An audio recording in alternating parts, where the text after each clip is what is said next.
Alright, Michael, in this video I'm going to be going over your Chameleon 3 TT4FK combo. I installed a snap-on elastic to your e-collar so that it's easy to put on. You're going to turn it on with that little red dot and the magnet. You're going to touch the magnet briefly. Don't leave it on. Just touch it and let it go until you hear that uprising tone. The e-collar will also tell you whether there is contact or not. So you can see it when I touch it, that flashing light goes away. You have your stim button, the blue one, and your finger kick, which activates your remote, which then activates the collar. Remember, the Bluetooth is Bluetooth attachment to the remote, not the collar. Here you also have your charging cable. So I'm going to be going over the charging system here in a second. Wireless charging pad. You're going to plug in that charging pad. Your e-collar does not have to be plugged in there at all. You just remove the elastic band from that section. You sit it on there until you see the light. That indicates that it is charging or that it is fully charged. But that's how simple that is. You're going to then take it away as soon as it is done. A steady light indicates that it's fully charged. A blinking light indicates that it's charging. Another way to charge your Chameleon 3 is by using the charging cradle, which is this little clear thing. For this, you're going to have to plug in the other attachment on the charging cable into the cradle.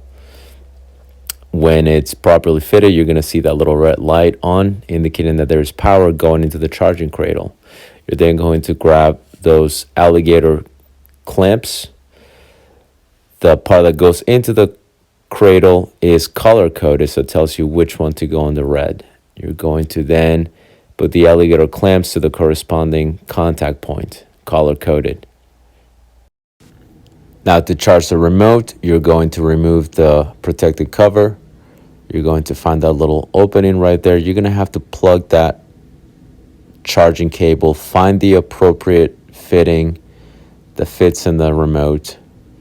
You're going to plug it in, and then the charging bar will tell you that it is charging. 1 bar on the battery life indicator means it needs to be charged. Your kit includes the test light with these 2 little alligator clamps. Plug them in any 2 contact points, turn it on, stim, and the light indicates that the contact points are working. Now your remote is on, at this point, on a continuous setting. You can dial up the levels manually here, as you can see, all the way to level 9. But put it on level 1 and I press it, doesn't matter how long I press it for, it's going to stay on continuous. To change it to rising stim, press the power button and the stim button, hold it together at the same time until you see the rising feature, which means now you switched it to rising stim.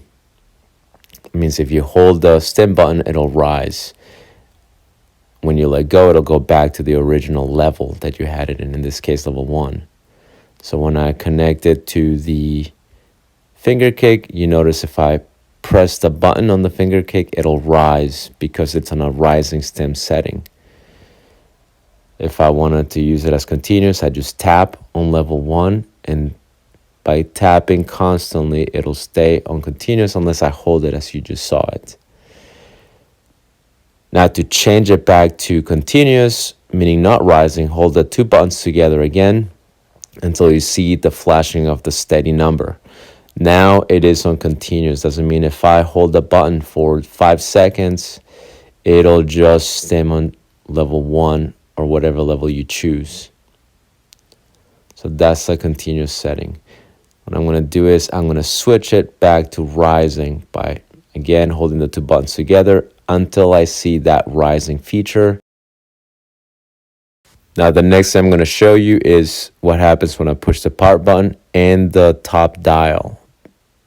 If I press them together at the same time and hold it, I'm going to switch it to the high setting. So I hold it until I see the flashing 9, which now means these levels are on the higher setting. This is for dots that are a little bit tougher like yours. If I push the lower button and the power button at the same time until the level 1 flashes, now it's on the low setting, which means this is appropriate for your more sensitive dogs. Ace is on the higher setting because he's not a sensitive dog. Now, if I press the power button and hold it by itself, I can switch to tone. You see that little speaker icon. If I hold it back and I just hold it steady, I'm going to switch it back to regular stimulation. On regular stim setting, if I bring the level to 0, level 0 by default becomes a clicker.